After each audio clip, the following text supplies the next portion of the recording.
Moving next here to a new investigation from the I-Team tonight. On May 30th, Karen Pais was reported missing. 2 days later, her body was found buried in the backyard of her Carrollwood home.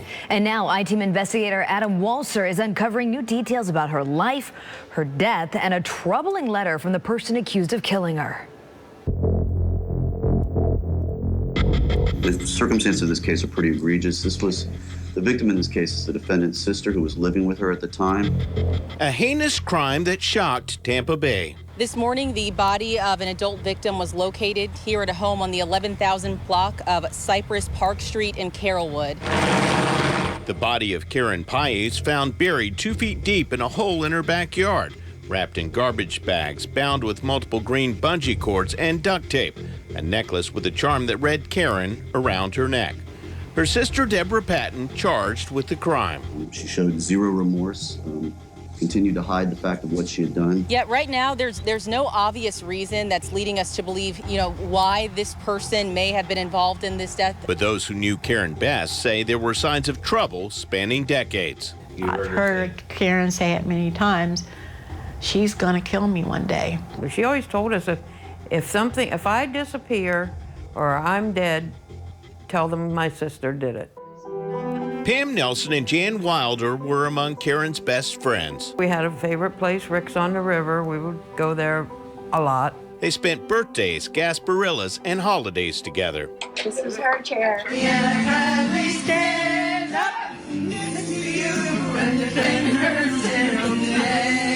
Her friends say Karen always stood up for those she loved, caring for her parents in the home they shared as they lost their battles with Alzheimer's and cancer, while Deborah was nowhere to be found. At the same time, Karen rose through the ranks at GTE to become a manager. Karen had a nice nest egg from her many years of work and retirement. But Deborah struggled financially. Deborah was very jealous of Karen's financial well-being, that she owned the house. According to her ex-husband, Don Patton, Deborah never held a steady job. She worked at several early tech jobs that could have been a success for her, but always found a problem and had to leave. So Karen helped her. When her mother died, she gave her all the insurance money, and Deborah ran through that, and it was pretty much she had to take her in. If she didn't love Deborah, she wouldn't have done it. Karen wasn't the type of person to do anything anyone wanted her to do. Deborah was 13 months older than Karen. Don met Deborah when she was 18. She was just wonderful. She's beautiful. She looked like Annette Funicello, who I had a crush on when I was a kid. They got engaged, married, and had a son. But Don says his wife changed during their 26-year marriage. She became distant. She didn't go out. She didn't want to make friends. To my knowledge, she has no friends. Had she been violent during that relationship with you? To the point where she would be very angry. She would yell. Every once in a while, she would pound her fist on my chest, but she was a very tiny lady. Don said their marriage ended in 1998 after Deborah confronted their son Christopher over his plan to marry his fiancée Lisa. She went over to get Christopher, tell him he wasn't getting married. Lisa came to his defense and she attacked Lisa by slapping her, and that was the end of that relationship. Shortly after that, she gave me the choice of siding with her or Christopher. I chose my son. According to Pam and Jan, Karen said her relationship with Deborah became more volatile after Deborah moved into the house in 2010. Mean things that they would say to each other. Awful things. She would call her names? Oh, terrible things. And she'd tell her she's going to kill her, according to Karen. Pam said when she learned Deborah owned a gun, she told Karen to sneak into her bedroom and remove the bullets. And I used to try to say stuff to her like that about the gun, or why don't you get rid of her, and this is ridiculous that you lived like that. And Karen would look at me and say, you're my friend. You're just supposed to listen. I'm venting. Friends say Deborah never left the house except to walk her dog. She took over the guest room where she set up an office but did no work. Deborah claimed the main refrigerator, leaving the garage fridge for Karen. Pam and Jan said Karen told them she wanted her sister gone, but never forced her out. She's got Karen under her thumb. She's got a roof over her head. She's got somebody to feed her and pay her way now. Why should she go to work? In late May, Karen's friends became worried when Karen went silent. So I started calling Karen, texting her. We got some erroneous texts. If I was guessing, it wasn't Karen texting. Didn't seem like the way she would write or speak. No. So they went to her house to try to find her. So we banged on the door and she never answered. Then we heard something in the garage. And I had gone and peeked through that window and could see Karen's car in there. And that really got us going. And I saw Deborah standing there in front of the washer and dryer. They called 911. Deputies responded to conduct a welfare check. When no one answered, they left with no probable cause to search further.